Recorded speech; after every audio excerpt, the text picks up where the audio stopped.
So nasa kamay na talaga ng Pangulo ng Pilipinas kung sino-sino sa amin, sa 52 na yan, and probably more, ay mariretain. Sa panawagan, nag-submit ng courtesy resignation.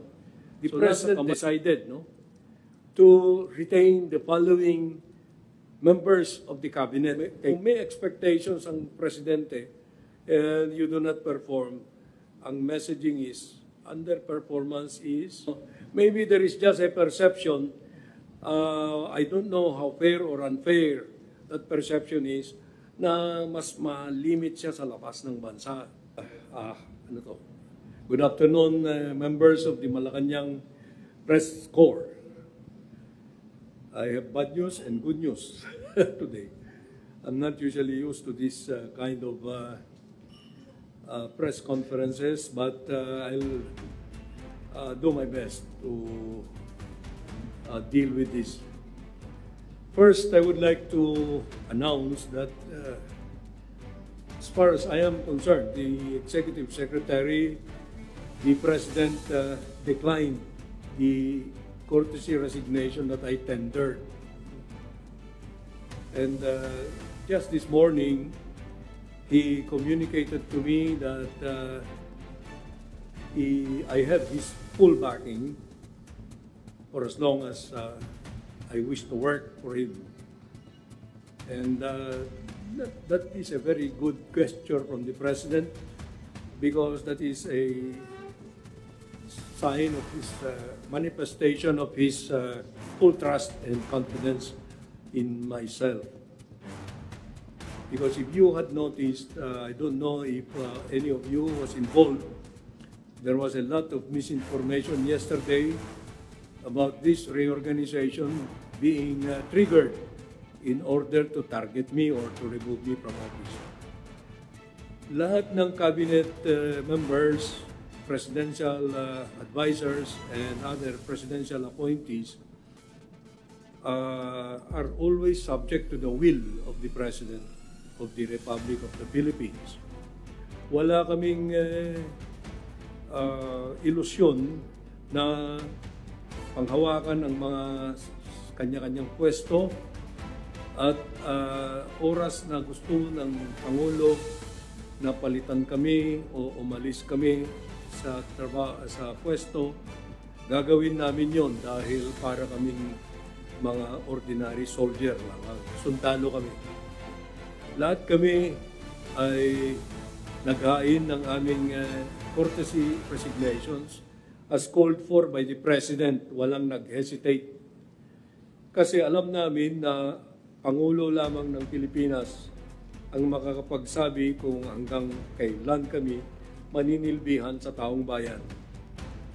Maliwanag po sana sa atin yan. Kahit ano pa man ang sinasabi ng iba't ibang quarters, ang mananaig dito ay yung kagustuhan ng ating Pangulo. Now, as far as the cabinet or the number of resignations, yung mga nag-resign, courtesy resignation, as of the time that we started this press conference, there have already been about 52 who have submitted. So, makikita nyo dyan yung extent ng panawagan ni Presidente. Lahat ay sumasang-ayon sa panawagan, nag-submit ng courtesy resignation. So, nasa kamay na talaga ng Pangulo ng Pilipinas kung sino-sino sa amin, sa 52 na yan, and probably more, ay mariretain. Walang alinlangan yung mga yan. So, yan ang sitwasyon natin ngayon. It is my task to make these following announcements.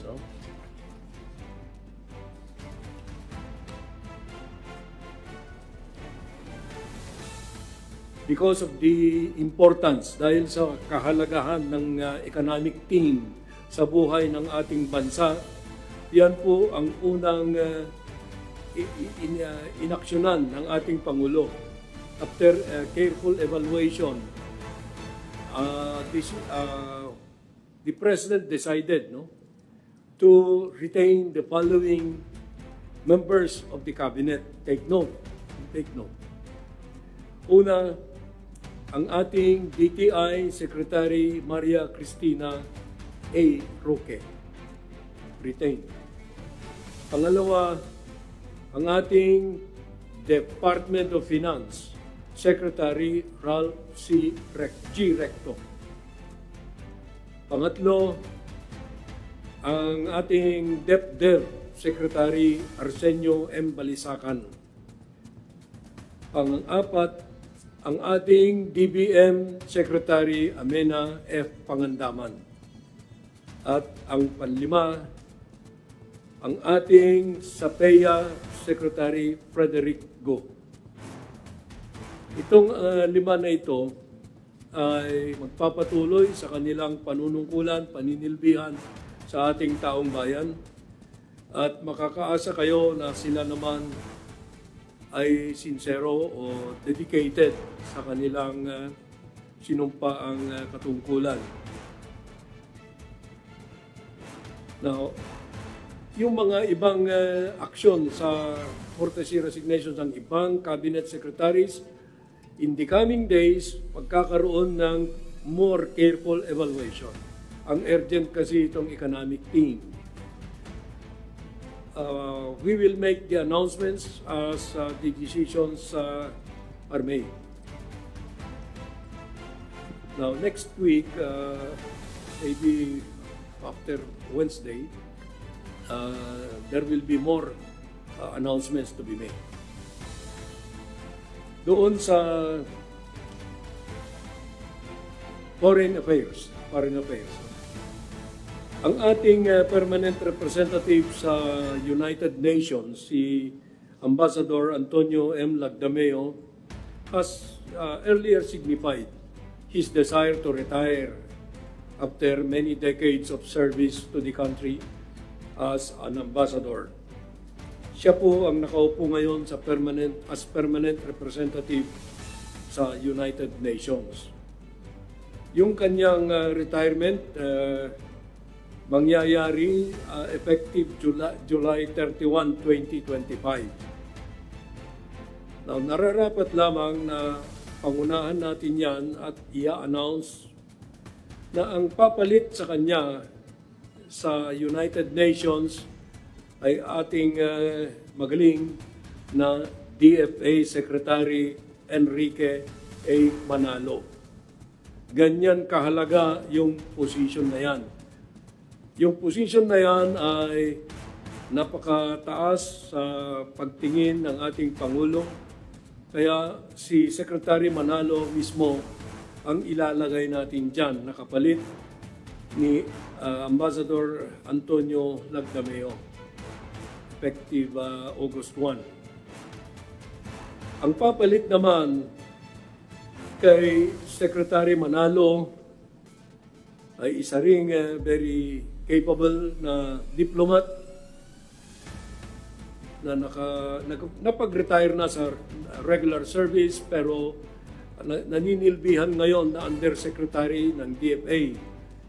Ito si former Ambassador Tess Lazaro.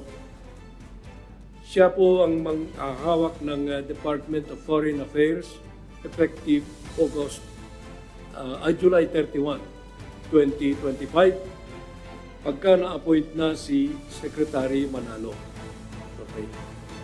Ang kahalagahan ng assignment sa United Nations, unawain natin, ay nandyan dahil tayo ay nangangampanya na magiging non-permanent member ng UN Security Council sa 2027 to 2027 to 2028. Okay. Nakakatenso. Alam niyo ganitong mga announcement,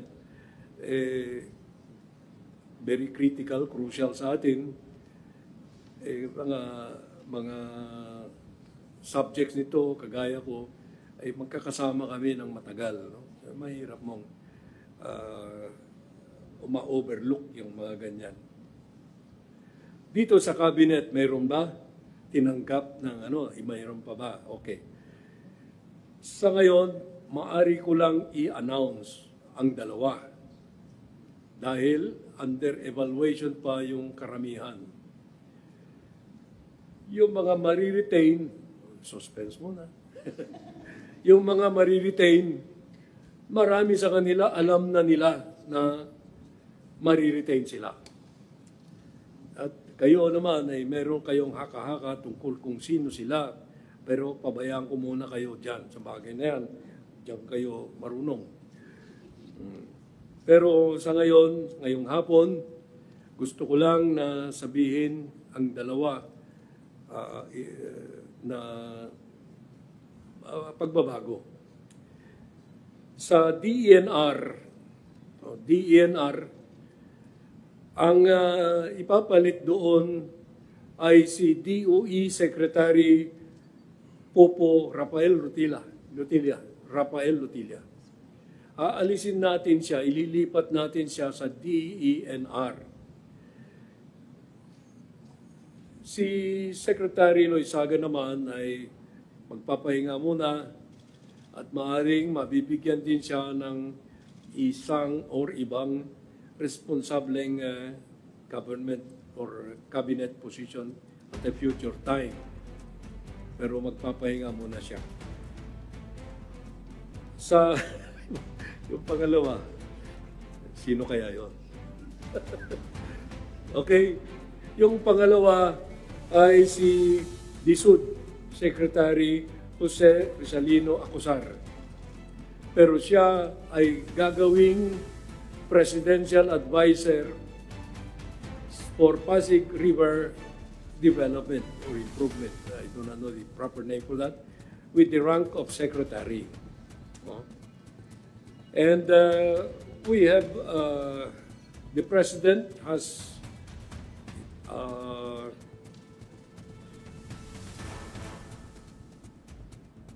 he is going to be replaced by a former Undersecretary sa DSUD, si Engineer Jose Ramon Aliling. Si incoming Secretary Aliling, former Undersecretary ng DSUD, naging in charge sa pambansang pambahay para sa Filipino Housing for PH program and Pasig Bigyan Buhay Muli Project.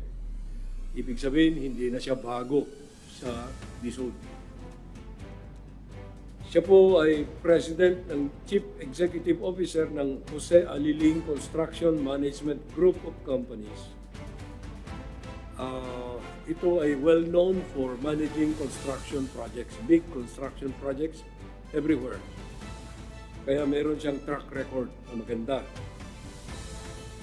He's the youngest president of the Construction Management Association of the Philippines and the first awardee of the TOYM for civil engineering.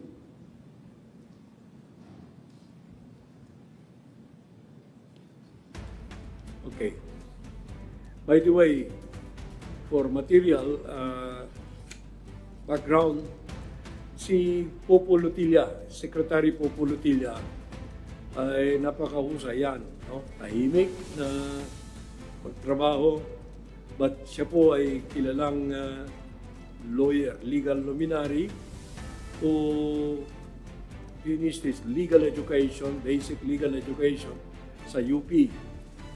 Then he went on to Michigan Law School for masteral studies. He has been around in government for 2 decades. If you remember, baka pa kayo, pero siguro mayroon sa inyo mga nakakaalala na siya at certain administrations, siya po ay pinagkakatiwalaan na ng malalaking responsibilidad.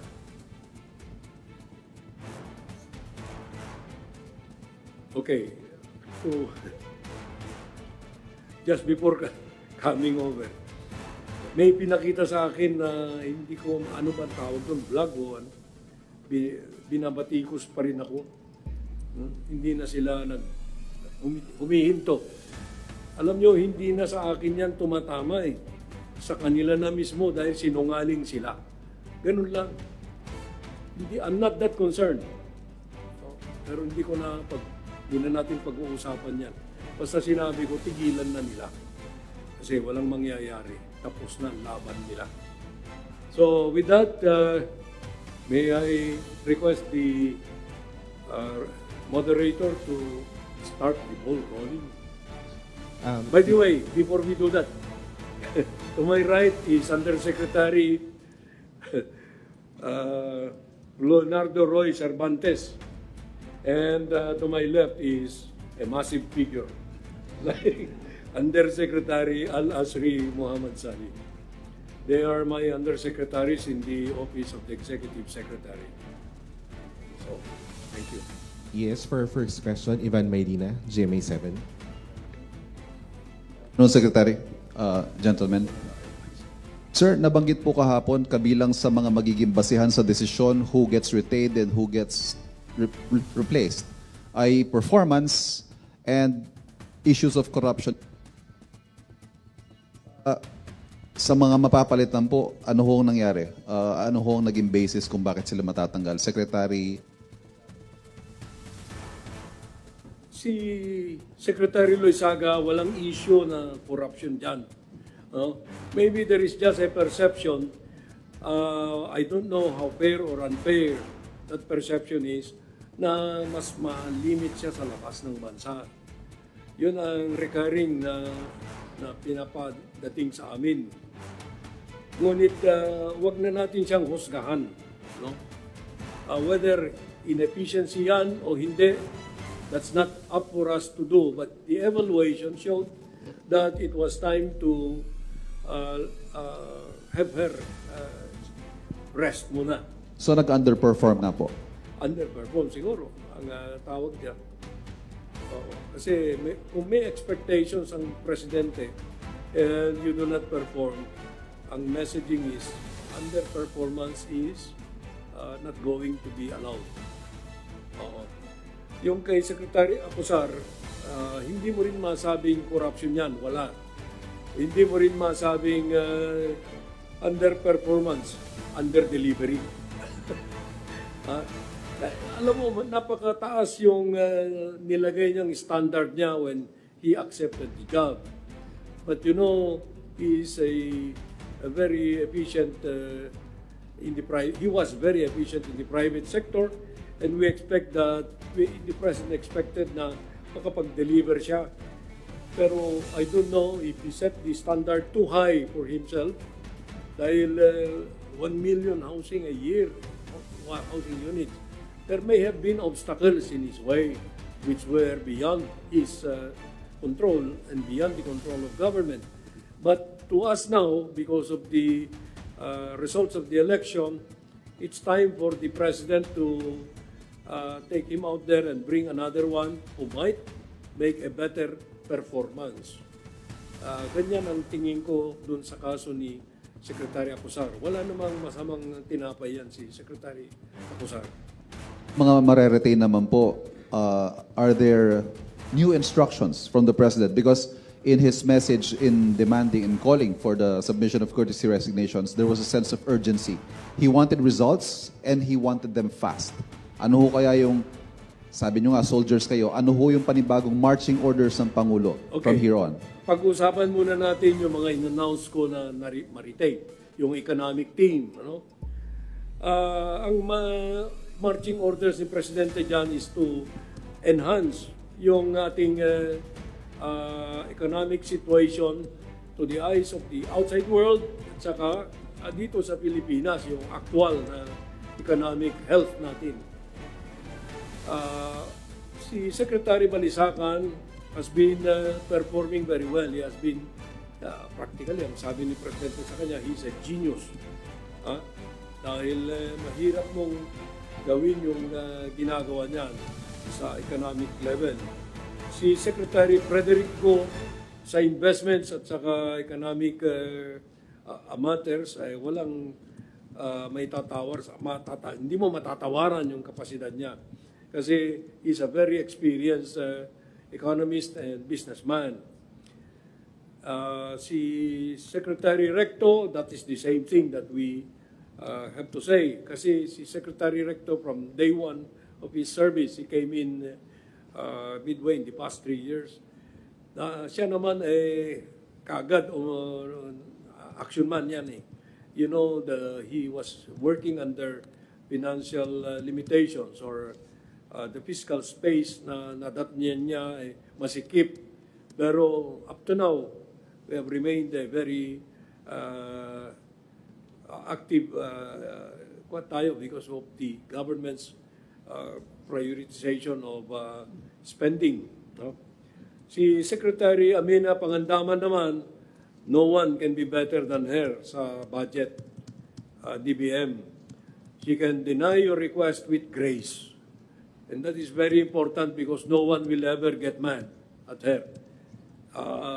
She is considered as the the model for fiscal management, budget.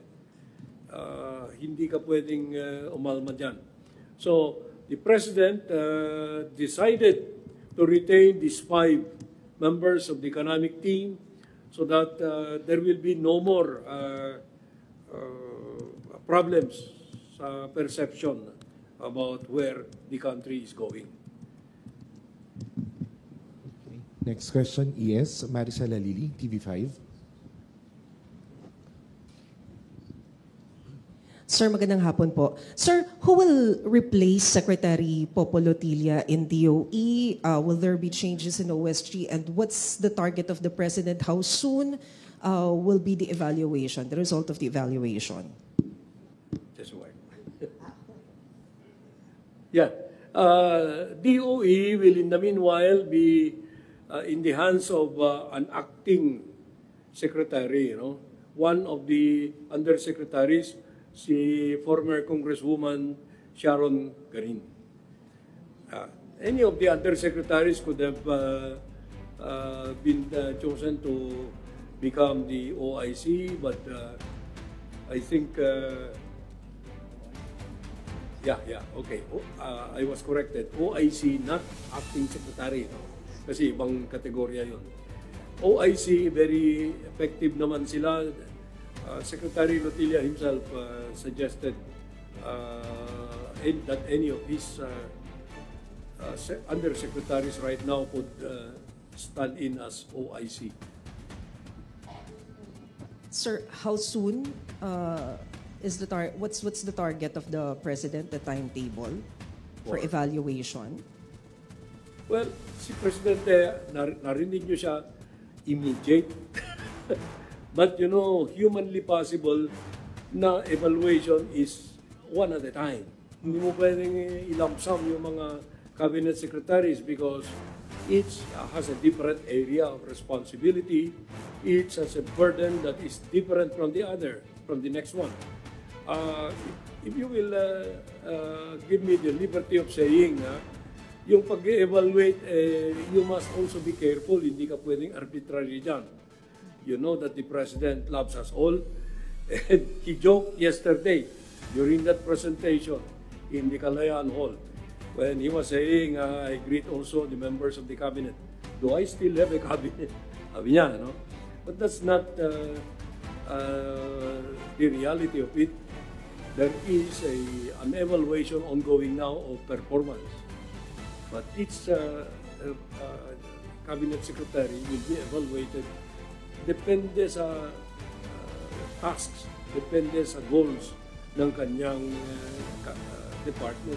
or agency. Sir, former ES Vic Rodriguez said that there's no need for courtesy resignation, to call for courtesy resignation of all cabinet secretaries because the core problem is the president himself. Optics lang daw. Alam mo si Vic Rodriguez, daldal ng daldal yan. Do you listen to him? Huh? Why was he taken out of the office? Wala pa siyang 3 buwan. Gusto niya makipag-away, wag na. Kaya mo, kantyaw lang siya eh. Kantyaw ng kantyaw. That's when you see, in the middle of night, a dog barking at the fence. If you want to get up, you get up and throw stones at that dog. But we will not do that to him. Wag na nating pansinin. Salamat, ES. Next question, Tristan Nadalo, Newswatch. Hi sir, good afternoon po. Sir, based dito sa initial na results nung evaluation po, no, baka lang may perception yung tao walang bagong pumalit or parang new breed na dinagdag. Are we expecting the President na may mga idadagdag siya talagang wala doon sa initial na list, sir? Yes, alam mo, mahirap natin i-prejudge yung actions that will be taken. But you can be sure that the President really wants to be responsive to the popular clamor for performance, for change. Alam nyo, one time, recently lang, sinabi niya na we seem not to be delivering to the common tao. Because they are the greater number of our people. So, what must we do? We must have action men. So, you can be sure that that is the direction that this, I'm not calling this a purge, it's a cleansing. Dahil gusto ni Presidente talaga makakanyang tao bayan. If you listen to him very carefully, his language were not measured, they were spontaneous. Tungkol sa sentiment niya na it's time to serve again, to show the people that we are serving them. Yun, standard. Just a follow-up na lang po. Yung action man, sir, ibig sabihin may mga bagong papasok na wala doon sa original list ng... Hindi naman. Maaring meron. No? I cannot just say that now because until the President has decided, no one can second guess what the President really has in his heart. Okay? Now, you know that the President, based on how you observed him, is a sincere individual. He has been very frank. Wala siyang tinatago eh. Walang disguise. So, when the time comes for each of the individuals, 52 na ang nag-submit, we do not know how this 52 will fare. Meron na tayong 5 na na-retain and 2 na pagbabakasyonin. Literally. Okay? I think that's all, ES. Thank you very much. We have one more. Yes, yes. Eden Santos po from Net25. Good afternoon po, ES. Pwede naman daw pong sibakin ni Pangulong Marcos, yun pong mga gusto niyang alisin, bakit nagpasubmit pa raw po ng courtesy resignation.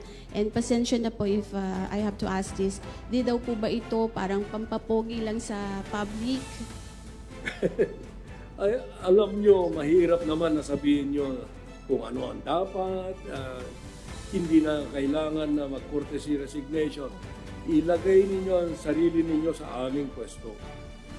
Kung tamaan mo yung isang tao, ano ang lalabas na mukha mo?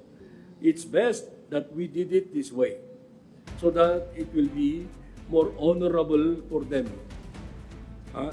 Hindi naman kami yung diktador na magsasabi, oy, wala ka na, sisipain mo na. When I said that we are all serving at the will of the President, at the President's pleasure, we have to humanize. So, demanding a courtesy resignation is the best way of doing it because all that you can do is just to accept. And that's the end of the debate. You don't really need to follow what others are saying because they are not in the saddle. They may have different views of it when their time comes, if ever that time will come. Pero the best advice is our own counsel, our own conscience. A quick follow-up lang po. Can you consider it as failure po on the part of the President na nakapaglagay po siya, nakapagtalaga ng mga official na underperforming or not performing well? And meron po ba tayong timeline kung kailan po mararamdaman ng ating mga kababayan itong mas maganda at maayos na serbisyo sa public sa mga bago? Dalawang tanong yan. Yung unang tanong mo, ikaw ba pag meron kang niligawan, alam mo ba na may... Ibig sabihin nun, at the start, you do not know how this guy will perform. So that's more or less a very...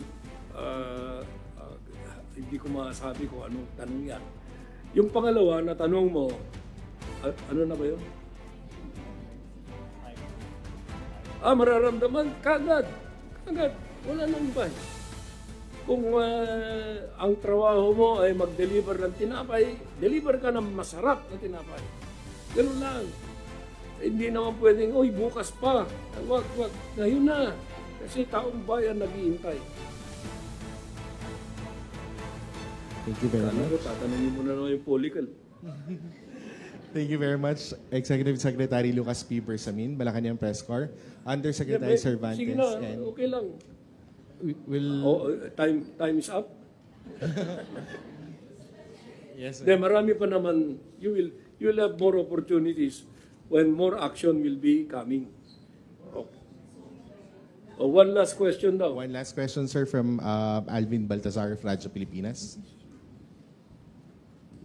Yes, magandang hapon po.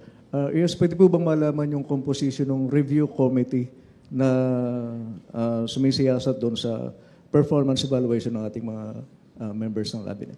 Well, hindi namin pwedeng sabihin sa inyo yung membership ng committee na yan, but you can be sure that they are the highly calibered, highly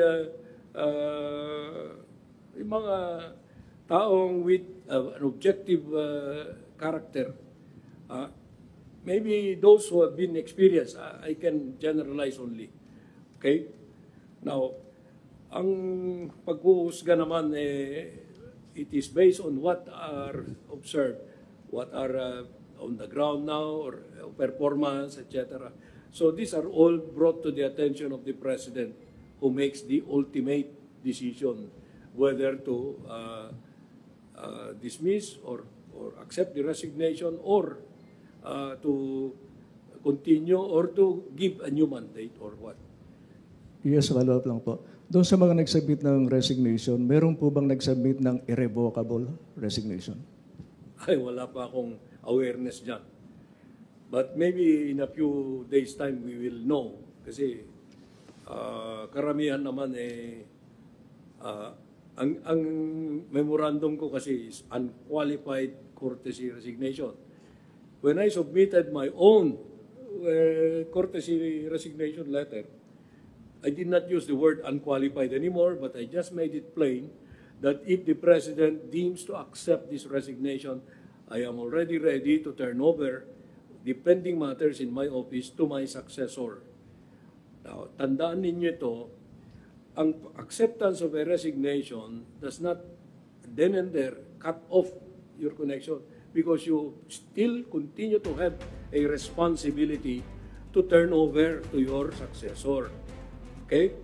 Hindi natin pwedeng pabayaan yan na pagtatalikod sa ating sinumpaang salaysayan. Ay, sinumpaang salaysay.